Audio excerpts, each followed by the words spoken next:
The feds announced late last year that they were terminating their Medicaid contract with the Pontiac General Hospital. Yeah, but that's not all. The 7 investigators now learning the psychiatric facility is trying to stay open despite that major funding loss. And that has the former recipient rights employees who were once in charge of investigating abuse and neglect inside the hospital coming forward.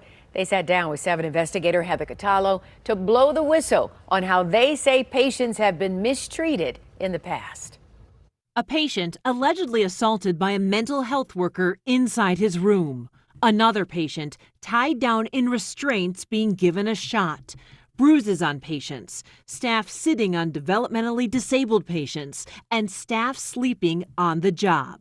These are just some of the allegations 2 of the people who were once in charge of investigating patient complaints say have been serious problems for years inside Pontiac General Hospital. The way they treat them is wrong.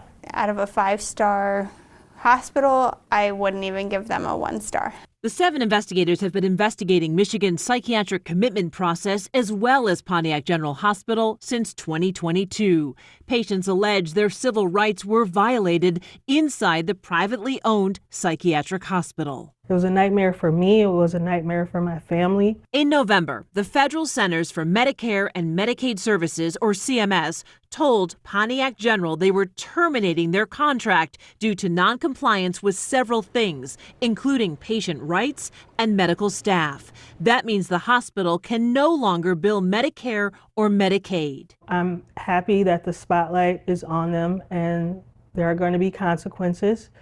And they can stop doing what they're doing to people and stop doing what they're doing to taxpayers. But records obtained by the 7 investigators show that Pontiac General's leadership believed their CMS termination would be temporary. And mental health watchdogs say Pontiac General is also attempting to get accreditation from the Joint Commission, a nonprofit that evaluates hospitals for safety and cleanliness. I've heard patients say that they were more suicidal leaving the hospital than they were even going into the hospital to begin with. Hospital records show Valerie Linto was Pontiac General's recipient rights officer from June of 2023 until January 2024. Hospital emails say Linto was fired for using her personal phone to conduct work, and she was accused of deleting files. But she alleges she was actually terminated for alerting the state about the conditions inside the facility. I liked feeling like I was someone's hope, and I think it's disgusting that the hospital would fire somebody for trying to stick up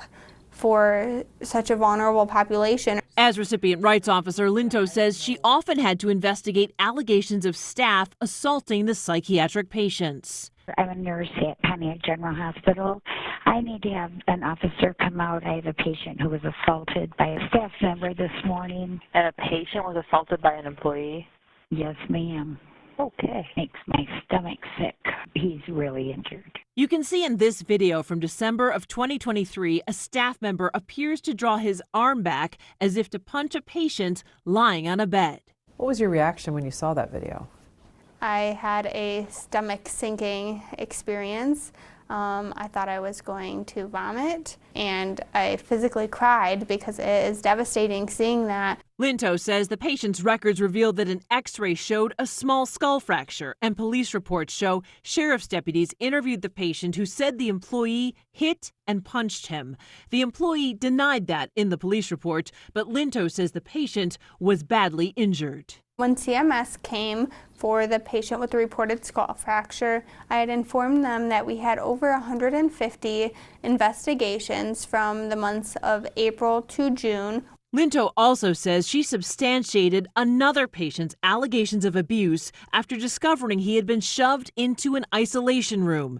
She says that's the same patient seen here being given a shot while in 4-point restraints, something mental health advocates do not condone. You're supposed to use the least amount of force necessary. Simon Zagata is an attorney with Disability Rights Michigan. Zagata says many shots are considered chemical restraints and should be used rarely. Once the restraint happens, under the law, it is supposed to end as soon as the conditions or the behavior leading to the restraint are gone.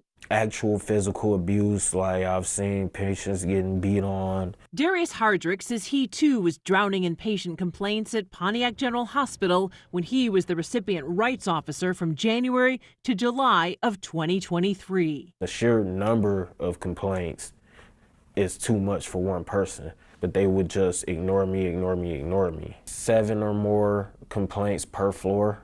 Per day? Per day, yes. Hardrick says he left because he met so many obstacles from hospital management. They would just railroad me and try to take over the investigation. According to the most recent available state data, in 2023, Pontiac General had 235 allegations of abuse and neglect.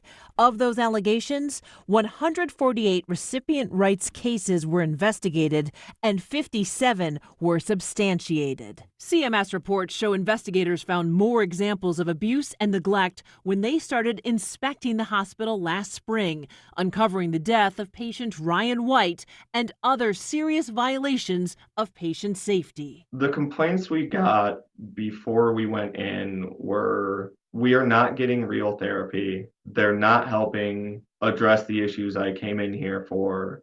A lot of facility issues, a broken window, holes in the walls. Disability Rights Michigan has visited the hospital several times recently. After CMS terminated Pontiac General's contracts, Zagata's team was on site where they noticed the hospital's physical environment had improved, but there were only 4 patients still inside.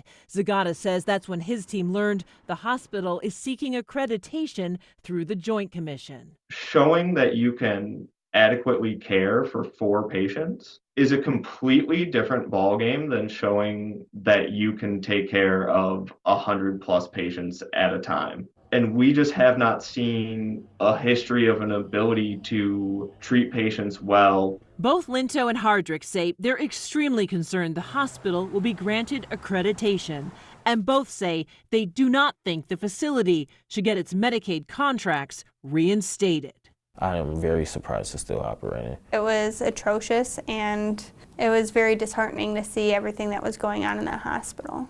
I have reached out to the owners of Pontiac General Hospital several times. So far, they have not responded to comment on this. As for the Joint Commission, in a statement, they told us, quote, Pontiac General Hospital is not a Joint Commission accredited facility. We do not comment on whether a healthcare organization is or is not seeking Joint Commission accreditation, as that information is confidential.